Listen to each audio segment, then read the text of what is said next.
kukunin kong talbos dito ay ibibigay ko sa rabbit.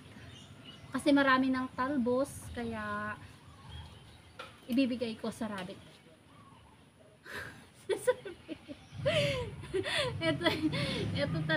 ito talaga yung pusa na to, si Survivor. Sumasama talaga to. Saan na ako pumunta. Kaya kapag aalis ako, tinataguan ko talaga to. Kahit bibili ako, sumasama talaga to.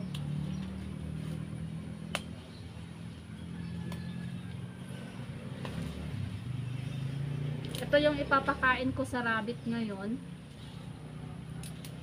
Para mabawasan yung talbos dito. Para yumabong ulit itong kamote dito.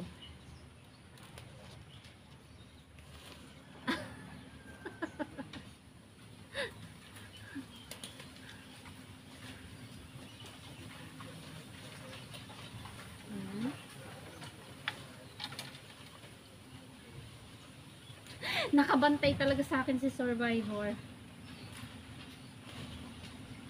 Tapos kamote at papaya yung ibibigay ko ngayon.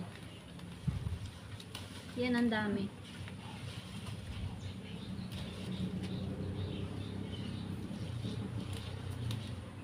Kamay-kamay na lang yan. Wala nang gamit ng gunting or kutsilyo. Kaya naman na kamay lang.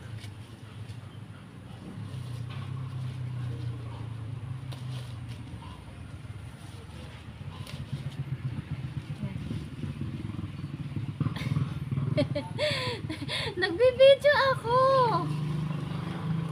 Oh, yan, umalis. Nakakaintindi naman siya. Nakakaintindi naman yung pusa kung si Survivor na nag 50-50, nag-agaw buhay noon, na ngayon ay makulit na.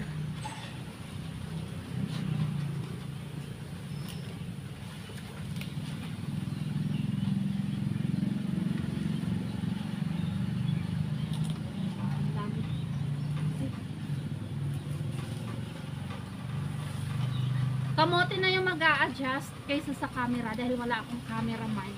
Kaya, yan, hila-hila na lang talaga. Sayang din naman, content ko na rin to. Sayang din kung hindi ko i-video. Para alam nyo kung ano yung mga ginagawa ko sa araw-araw.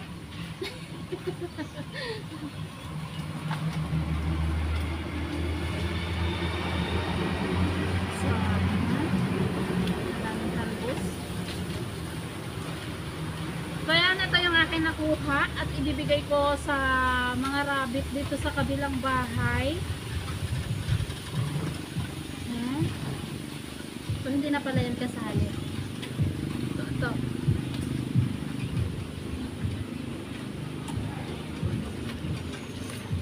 Ayun.